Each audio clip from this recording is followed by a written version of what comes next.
नमस्कार, मैं हूं डॉक्टर कमल भट्ट और स्क्लेरोडर्मा अवेयरनेस मंथ के उपलक्ष्य में जो series of talks and videos बनाए जा रहे हैं, तो मैं आज जिस विषय पे बताना चाहूँगा वो है स्क्लेरोडर्मा एंड प्रेगनेंसी।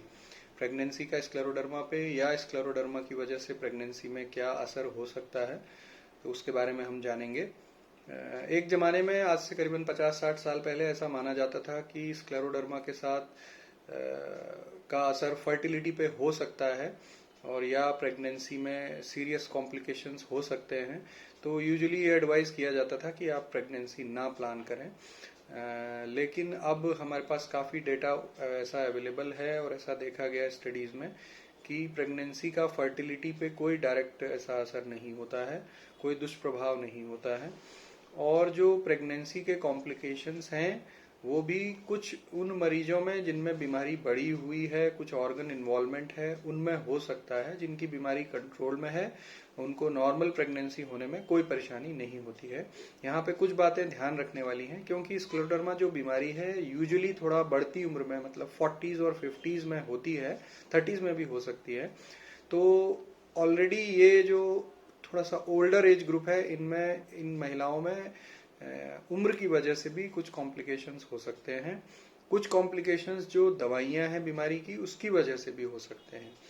तो सबसे पहले ये जरूरी है कि अगर आपको स्क्लेरोडर्मा है तो आप अपने आप जो आपकी जिसके लिए स्क्लेरोडर्मा के लिए आप जिनको दिखा रहे हैं, जो रोमेटोलॉजिस्ट, डर्मेटोलॉजिस्ट जिनको भी, या चेस्ट स्पेशलिस्ट, कार्डियोलॉजिस्ट, जो भी आपको कॉम्प्लिकेशंस हैं, उन डॉक्टरों से पहले परामर्श करें और अपने गायनेकोलॉजिस्ट की राय से तब प्रेगनेंसी प्लान करें।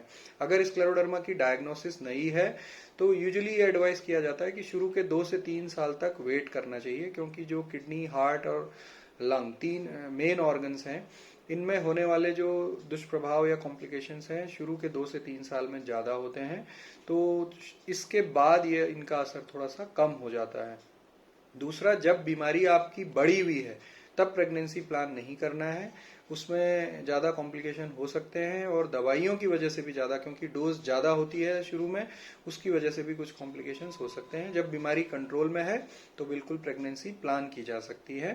तो जो 3 मैंने ऑर्गन बोले, किडनी, हार्ट और लंग, इनमें अगर, क्योंकि स्क्लेरोडर्मा के सभी मरीजों में इन ऑर्गन्स में कोई परेशानी हो ऐसा जरूरी नहीं है।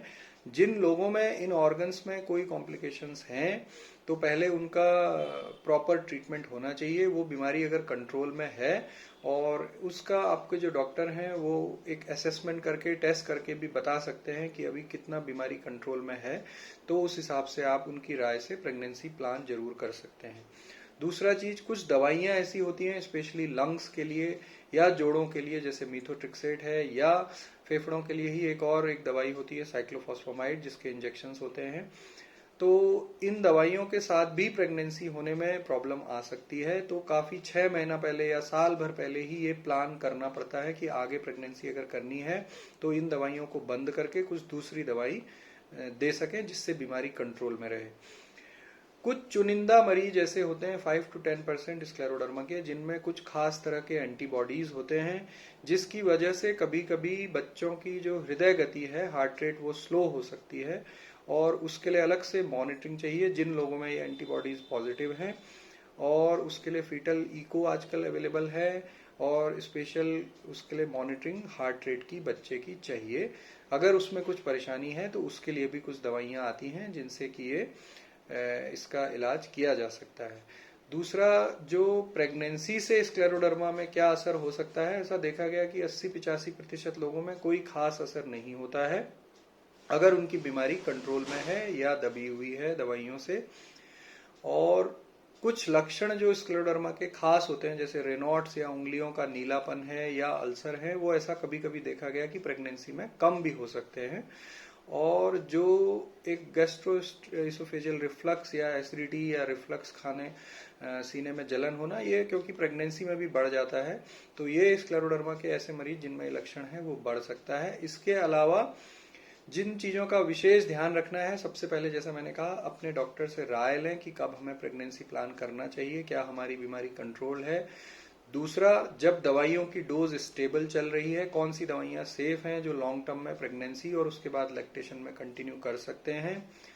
तीसरा, जैसे मैंने बताया, कुछ एंटीबॉडीज के टेस्ट हैं, जो आपके मेन ऑर्गन्स हैं उनके टेस्ट हैं, किडनी, हार्ट और लंग्स के। अगर वो स्टेबल हैं तो आप जरूर प्रेगनेंसी प्लान कर सकते हैं। ये मिथ या ये भ्रम ना रखें कि स्क्लेरोडर्मा से इनफर्टिलिटी होती है या प्रेगनेंसी होने में कोई दिक्कत आती है।